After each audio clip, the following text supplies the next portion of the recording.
Welcome back to the sim.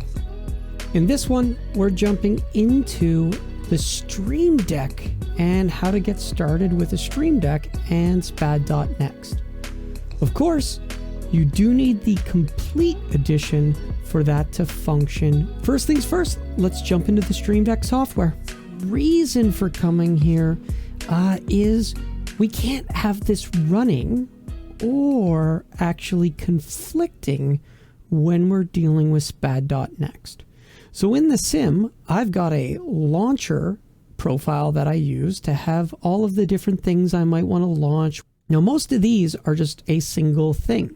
The launcher, so grabbing here, open, launch something. However, for SPAD.next, this is actually a multi-action event that I dropped on the button, changed the icon to the SPAD.next icon, and then what we did is we're going to launch SPAD.next.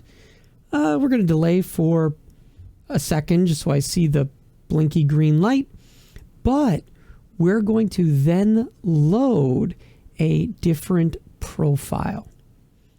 And so this profile, which I find in our launcher, is blank for SPAD.next, and it's got nothing on it. So when we run SPAD.next with our Stream Deck, we either need to be in a blank page, so we have nothing that's going to conflict, or we have to shut it down altogether. So that's why I chose this approach.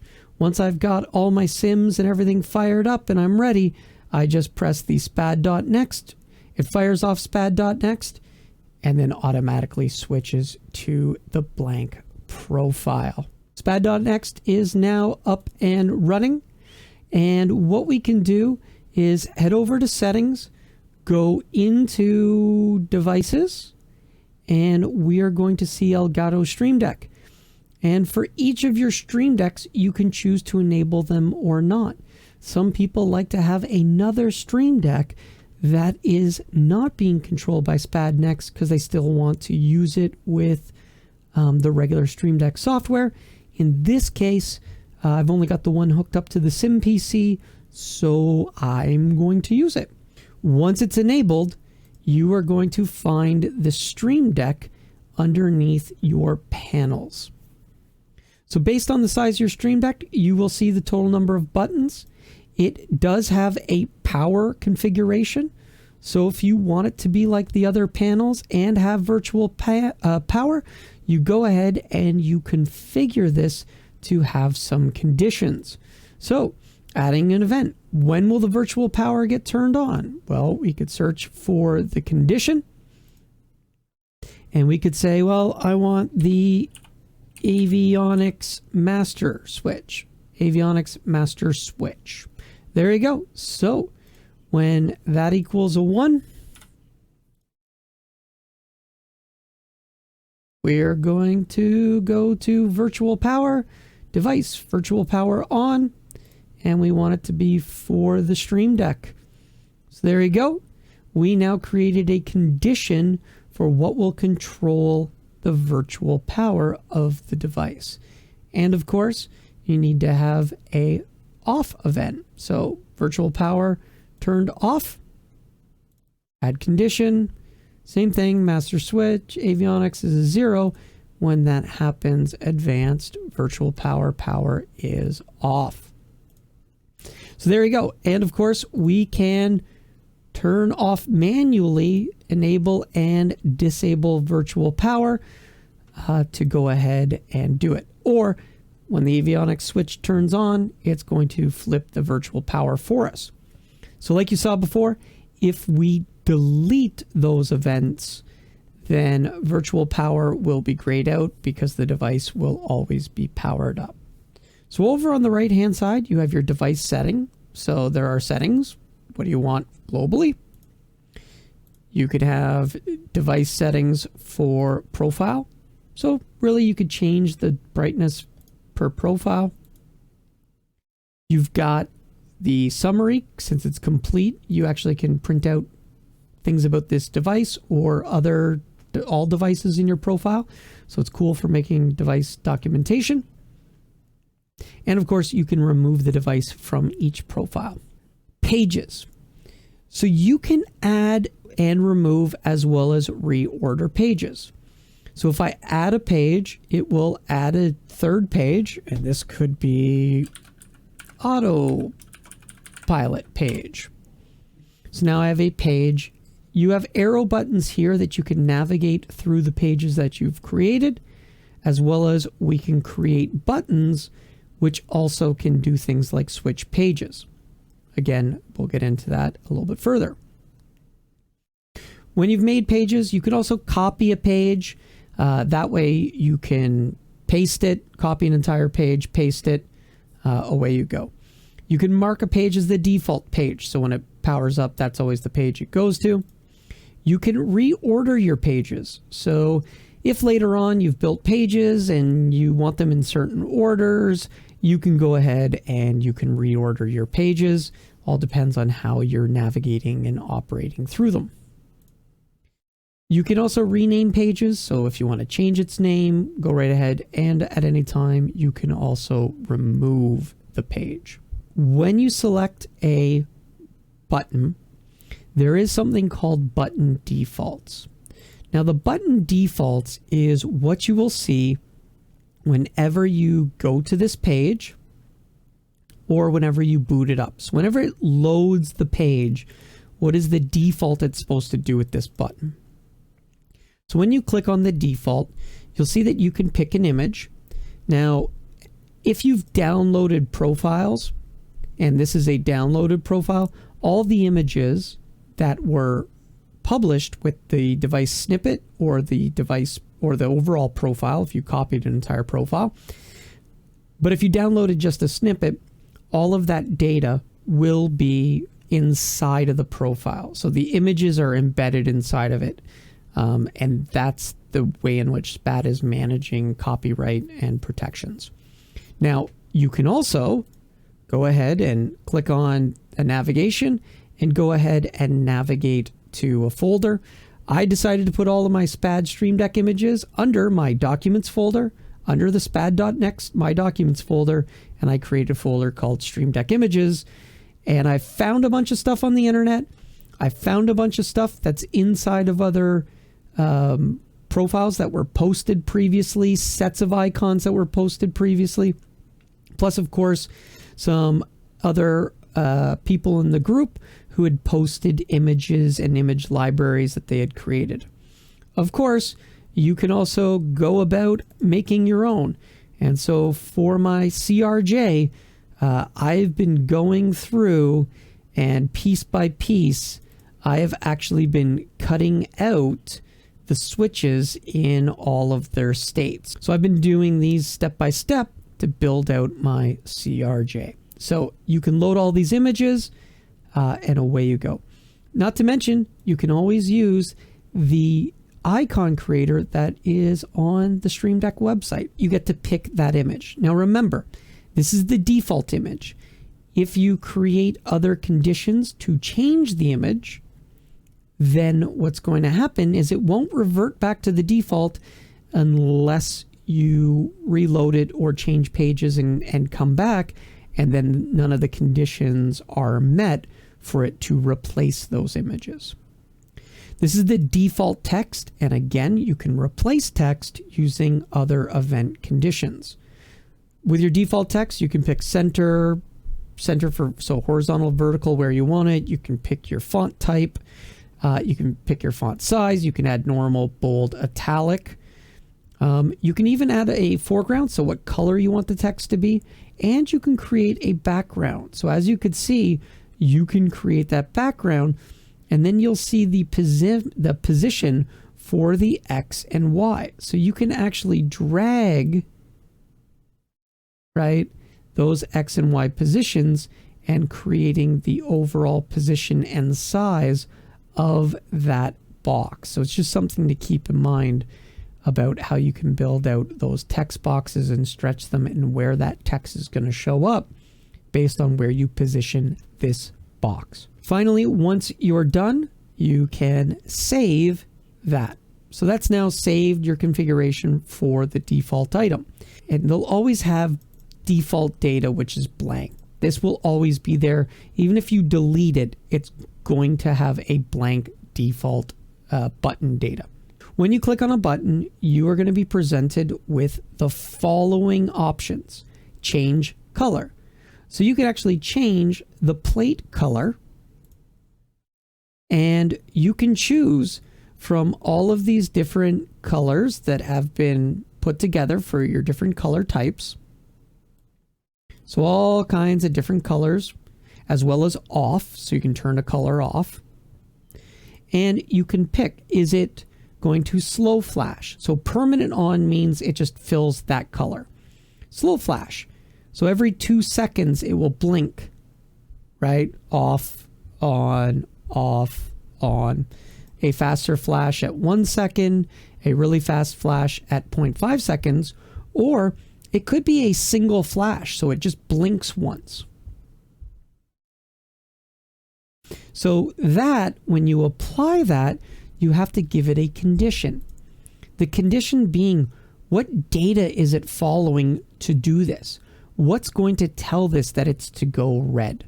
So a good example might be, I want a... So you'll find that there is the generic master warning. So generic master warning LVAR. This gets used by the CJ4. This gets used by the TBM. This is the generic master warning. And then there is a generic master caution. So you could have it that when that equals 0, I want that to be the condition. And we want to change the color of the plate to off. And we could change the text to be master warning, and we are going to center the text like so. And so that text will never change. Master warning LVAR equals 0. That is going to change the Stream Deck to off. And then we could add an event that we change the color. And now we want the plate color. Type R to get to red. And in this case, normally you're like, well, I want it to flash. But that LVAR is actually going to be toggling between a 1 and a 0, a 1 and a 0 on its own. So you can get away with a permanent change, right? Same data, master caution equals 1. And so now you've got the two conditions that are going to turn the LED that we decided to make red on and off. And again, like I said, that LVAR doesn't just stay a 1 when the master caution is enabled. It's actually going between 0 and 1, 0 and 1, 0 and 1 to blink the light. And you'll see there's also change image. So change color, change image, change label works in the same manner. I could add a condition, same thing, master caution, master warning, whatever it was, and now I can change the image of the button. So you would add conditions. And again, same thing. If you had a switch in the on and off position, just like the color, I need a condition for off, loading the switch plate, the switch image in the off position, and I would need an example in the on position. Changing the label will work the exact same way, except now you actually can pull in data so you can make something that maybe says calm.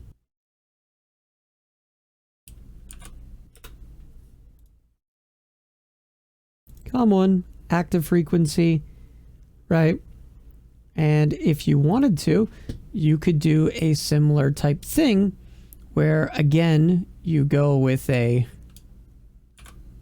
plus calm standby frequency for calm 1, ending /R.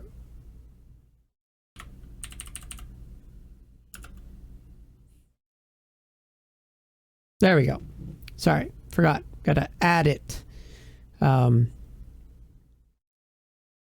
guess I could put that in front of there. Whatever. The point is, that's how you /R carriage return line feed. put it in. It would be nice to have a button for add new line, and it added that in. So here what's going to happen is now you would be creating this text label on the button based on this condition. The next group is functions that you will run. So button pressed. A button pressed event is going to be registered the moment the button is pressed. Now, it is not going to wait for a button up event to calculate if it is a short or if it is a long. Instead, it is a pressed. So this is similar to what was a simple button press where you had a pressed and a released. So now what's happening is the Stream Deck doesn't have the concept of a regular button and a simple button. Instead, all the features are available to you with the one type. So it's all how you choose to implement those button presses and how you want to leverage them. So with a button pressed, you also get your button modes so that you can have a repeat. So like trim up. I could make trim up a button pressed, not a short or a long, so that the moment it's pressed, it fires, and then it starts doing the repeat events. So that's a button pressed event. A button pressed short works in a similar manner in that this is expecting not a held down for a long period of time, but it doesn't trigger until you actually do the button up event. And that button up event has to take place in less than 1 second. So you push it in and let go before 1 second has elapsed, and it will run whatever action you apply. Pressed long is going to be the button up event is going to send it, but now it wants to register from the moment you pushed it down to the moment you released it. Once it exceeds 1 second, it will run the long button press as opposed to the short button press. Button released is your next event. So this, like button pressed, button released is going to transpire the moment you let go of the button. Doesn't matter whether it was a short, a long, a button pressed. This one, whenever the button is released, it will trigger this function. So button held isn't like button pressed, which happens instantly. Button held is going to take place after 1 second has taken place, and you've kept it held, and now it's going to continue to fire it. However, I don't know if I would use button held very much, considering recently that ability to do button pressed, button released, short, and long all on the same button now. I have a hard time figuring out where button held comes in, especially because it seems like there should be a modifier for picking every 25, 50, 100, or 200. And so for a similar thing that I want to push and hold it, I would use button pressed. But again, button pressed will fire instantly, whereas this one, it would be waiting for at least 1 second. Finally, like on everything, is a scripted event. Now, a scripted event is looking for a data condition, and based on that data condition, it is then going to run whatever actions you assign to this event. This allows these scripts to be attached to something and travel around with the device or the profile. You can even use this for doing things like 50-foot callouts, right? Where I've done callouts in the past, I've used the script panel, but you could attach those scripts directly onto these buttons to execute events as well. You can copy, single event, all events, the current page of buttons, and you can even copy the complete device and then go to maybe another profile, click on that and paste it, or copy an event, or copy, for example, copy all events. Now when I go to this button and I paste it and I replace all events on that button, I get all of those events. Whereas had I just copied this event, then I just get that. You can delete events, and then like I said, you can delete these events, and even when you delete the default, it of course is going to set the default back to blank, but that will always have a button default as the base of the button. When you've got a device snippet that you like, you can come to publish. You can give it a name, you can give it a description, you can pick only the selected event, all events from that button, just the current page, or even the complete device. You can give it some scope as to what simulator it's meant for. You can have it for any and all aircrafts somebody may be on. Great if you made a generic G1000 one, all aircrafts, or you can go ahead and you can specify the specific aircrafts that you want this to be available for. And in the future, looks like we'll have the ability to update an existing snippet. Once you're done, you hit the submit and it will publish it, and it will take all of the images and everything that you've put together and nicely share those. If you're looking to download a specific one, well, you just go ahead, you click on a button, you go to online snippets, and you'll be able to only for current aircraft, or uncheck that, and now it'll show you for all aircraft. And of course, you're going to find some Stream Deck complete devices. Newer ones are specific to the Stream Deck XL. However, previously, you are still going to be able to find some old snippets under the complete device that are labeled Stream Deck XL. So as people realized, some were actually done on the 15-button Stream Deck. Other people created ones that were on the much larger XL Stream Deck. So because those were published prior to the new way of knowing one's the XL, one's the regular, as you can see, those were grouped in under the Stream Deck header. But again, same concept. You just click on one of these and you click OK. And do you want to replace all? I'm going to hit no. The only reason why I'm hitting no is now you'll see it added all those extra pages after my pages. And I have to say, as an example for the working title CJ4, this is a fantastic one, because as you can see, you got like a home page with his, so these wouldn't exist. You got a home page. He even gave you an icon so you know it's meant for the CJ4. There's that master warning reset with the exact same stuff that we showed and talked about. He's got a parking brake with the parking brake on off. You can see your in-air speed. You can see the wind. It maps the sim rate so you can improve the sim rate. Hey, it's even tracking your frames per second. Then he's got a whole bunch of menus for going to the different functionality. So as you can see, there's the electrical panel. So you get your electrics. And he's got a return button to go back to the main menu. You've got the icing page. So he's left labels above and they will toggle on and off blue. So you can see there's the on and the off. And he was smart in making the labels separate text. You've got your autopilot area. So he even built up a nice little autopilot area, gave you the functions and the controls. Heading, course, increase, decrease. So if you don't have the knobster functionality like I showed previously, you can use this as another means of doing it. You've got the PFD controls, you've got the lower panel or MFD controls, and he's even got the FMC. So you've got the line select keys, and he created buttons for jumping to the letters and numbers for entry to then put into the line select. So again, that's pretty cool.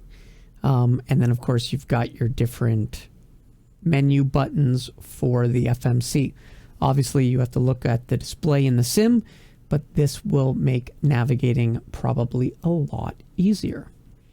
You've got your engine startup, so he's got the start-stop buttons, he's got the starters, the ignition, and he's got all the information for the run and stop buttons as well. He's got a lighting panel, so he's got the lighting panel laid out, and he even gave you the flashlight, so you have a way to toggle the flashlight. Next up, he's got a pushback area, so you can run pushback. This is the ABC key, so that would take you back to the ABC menu.